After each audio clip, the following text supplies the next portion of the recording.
شیخ، جب ہم پاکستان میں دیکھتے ہیں تو جن مدارس نے نظام سے بغاوت کی ہے تو وہ کامیاب ہے. اگر آپ لوگ دیکھ رہے ہیں، سراج الحق صاحب کا میں ایک تقریر سن رہا تھا تو وہ کہہ رہے تھے کہ باہر سے ایک ڈیلیگیشن آیا تھا کہ ہمیں ایک ماڈل دکھا دے آپ اپنا مدارس کا. تو وہ کہہ رہے کہ ہمارے پاس اس طرح کوئی ماڈل تھا ہی نہیں کہ ہم ان کو دکھا دیتے. تو جماعت نے اس پر کیوں کام نہیں کیا؟ کیونکہ رابطۃ المدارس ہمارا ہے، سب ہمارے پاس ہے، اور مولانا مودودی نے ایک نقشہ بھی دیا ہے تعلیمات میں اور مختلف تحاریر میں. دیکھیں، اس کا سوال تو جماعت کے ذمہ داران سے ہی ہو سکتا ہے، اور اس کا اچھا جواب وہی دے سکتے ہیں کہ کیوں نہیں کر سکے وہ. لیکن یہ ایک بہت بڑا المیہ ہے.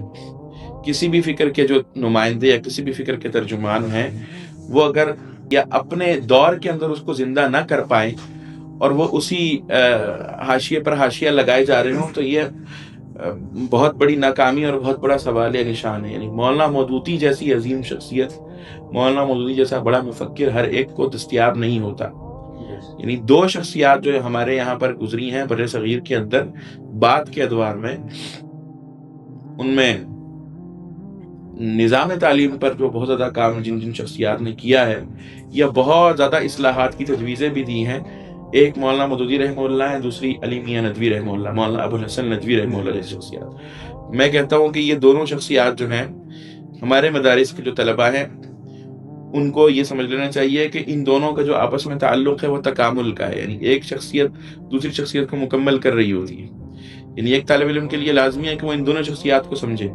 لیکن ہم نے تو ان کو محدود کیا ہے اپنے آپ. ہم نے بہت محدود کر کے رکھا ہے ان دونوں شخصیات پہ. عرب دنیا میں جتنا کام ہوا ہے اور عرب دنیا نے جتنا استفادہ ان شخصیات سے کیا ہے، ہم نے خود نہیں کیا. مولانا مودودی رحمہ اللہ کے نظریات تعلیم ہے، پوری مستقل ان کی سوچ ہے، پوری مستقل ان کی فکر ہے، اور سب سے زیادہ اس پر جو غفلت برتی گئی ہے بدقسمتی سے وہ اس فکر کے اپنے فکری وارثوں کی طرف سے برتی گئی ہے.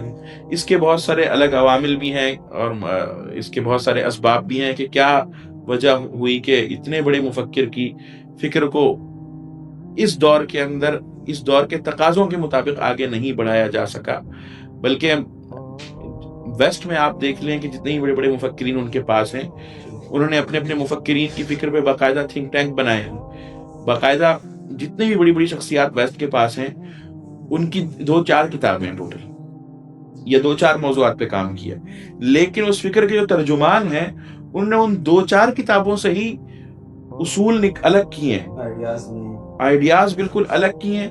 پھر ان کی ان 2-4 کتابوں سے کسی اور فکر کے بارے میں اگر مثلا مارکس کی کتاب سے اگر جو ہے وہ ان کا نظریہ تاریخ کو انہوں نے الگ سے کوئی کتاب نہیں لکھی ہوئی، لیکن مارکس کے جو ماننے والے ہیں وہ مارکس کے نظریہ تاریخ پر اس کی کتابوں سے الگ کتاب نکال لیں گے، اس کے تصور حیات پہ ایک پوری الگ کتاب نکال لیں گے، یا اس کے جو ہے وہ سیاسی نظریات پر کچھ الگ چیزیں نکال کر اس پہ باقاعدہ آج کے دور کے مسائل کو لے کر آ رہے ہوں گے، اور آج کے دور کے مسائل کا حل جو ہے وہ اس کی فکر سے دے رہے ہوں گے. کچھ لوگ بہرحال آج کے دور میں تو مارکسی بھی اس لیول کے نہیں رہے ہیں، لیکن عمومی طور پہ بڑے بڑے مفکرین جو ہیں ان کے ساتھ یہ ہوتا ہے.